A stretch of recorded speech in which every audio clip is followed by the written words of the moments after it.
All right, we have our new electric kettle to check out today. Let's see, comes very well packaged in the box, as you can tell. Put it out.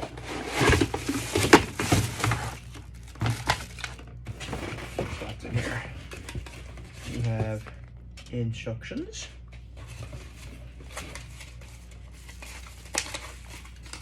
We have the top to our kettle.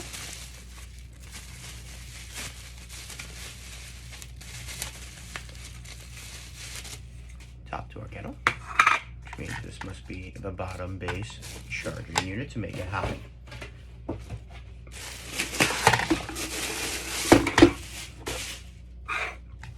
There we go. See, it's got a little port there.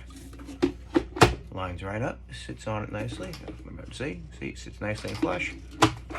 Fill with water, put this on, and you're good to go. She's got a little kind of transparent over here. You can see how much is in there. There you go. Pretty interesting.